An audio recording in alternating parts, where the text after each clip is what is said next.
What's going on, Aquarius? Sun, Moon, and Rising, singles, couples, men and women. Welcome to my channel. Cross watchers are also welcome. We're about to jump into some energy and see what we have for you.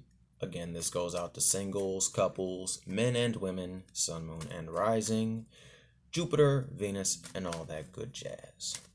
So let's jump into an oracle reading. By the way, they're popping out of my hand. It seems they got something to say, but we only gonna get one or two. Preparation, prayer, and sacred ritual.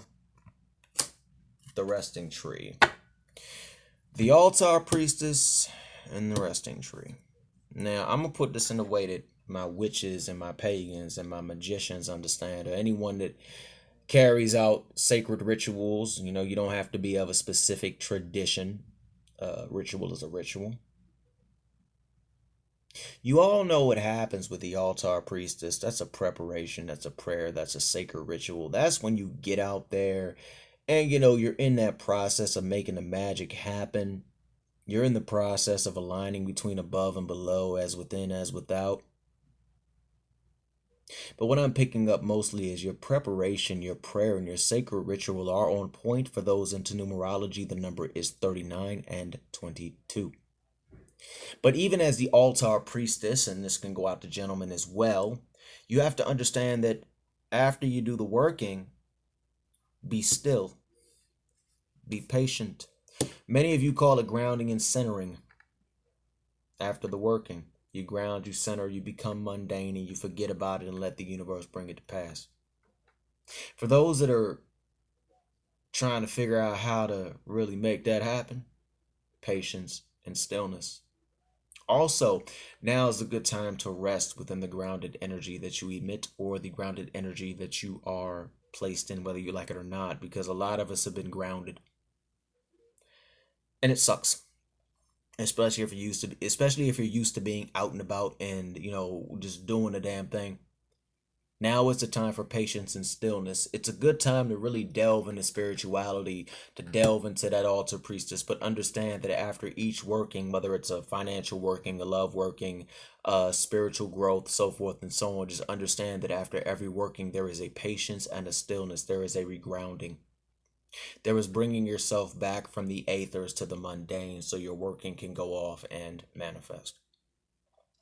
So open energy for the altar priestess and the resting tree is to get your prayer on, get your sacred ritual on, get your stuff on, but understand that you gotta have that grounding and center time, that patience and stillness. Sometimes magic can manifest in no time, and sometimes magic can manifest in a couple weeks.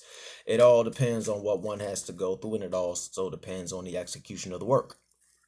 And not just magic, but that's anything. You want to call it spiritual progression, call it whatever you want. When you put something out there, it can manifest within a day, depending on what it is. I like to go by emergency situations, like if you just lost your home and you do some work to your deities, they got you. Yeah, sometimes. Well, yeah, they do. They got you. You see where I'm going with it, though? But I sense for a lot of people that this patience and stillness is going to take a little bit of time. And you're just going to have to ride it out like everybody else, But don't stop doing that magic and don't stop doing that work. Tower. Temperance. Yeah, don't start doing that magic and don't start doing that work. Four swords. Because for whoever resonates with this, maybe you're doing work and you're having tower moments. For the select few that has that, you're having tower moments. What if I told you that those tower moments were pieces that can't really benefit you anymore?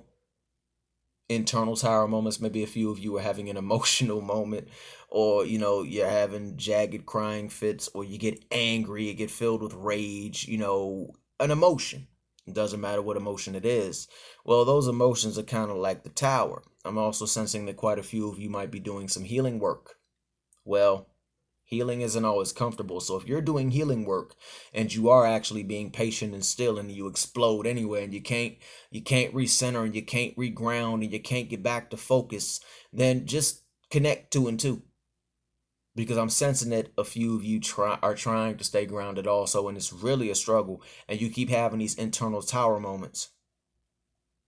Try not to fret so hard, because you got to kind of lay your swords down and chill out. You got to let the thought process flow, because what's going on is an internal alchemical change. Temperance. The temperance stands for so much, but the temperance to me has always been about generative, mental, emotional, and spiritual beauty, growth. These tower moments are helping you get rid of the weeds and the grass and the things that don't benefit you. Now, I'm not talking about the weeds that can be turned into powerful, potent herbs and all that good stuff. You know what I'm saying? I'm talking about the weeds that just don't bring life.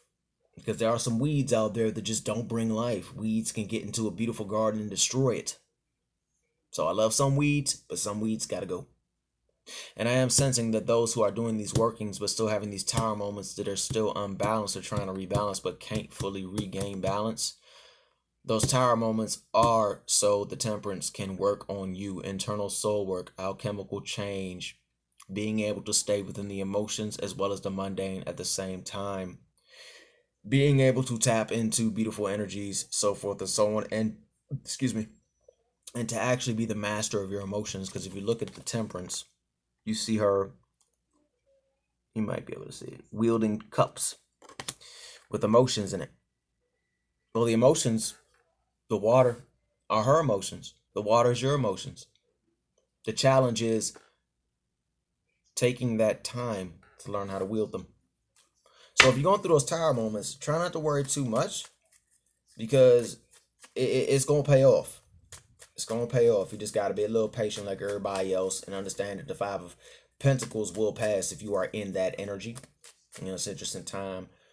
There are new beginnings on the horizon. Ace of Cups, Two of Cups. Now, this go around, I'm normally one to touch base on love between, man, woman, woman, woman, man, man, so forth and so on. But I do truly feel that not only is this experience that everyone's going through connect in some way, shape, manner, or form, it's kind of in a way forcing us to be better human beings to one another. But I am sensing that when all this fails, you're going to get that your cups are going to be refilled.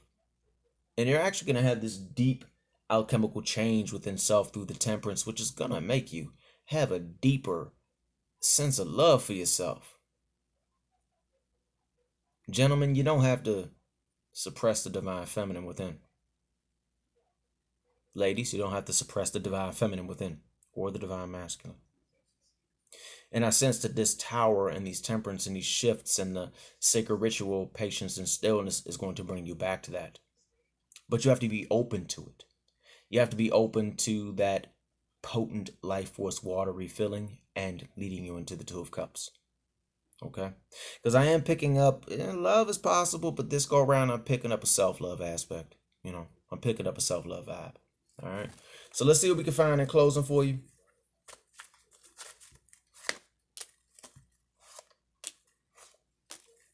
Eight of Wands, Eight of Swords, Ten of Pentacles.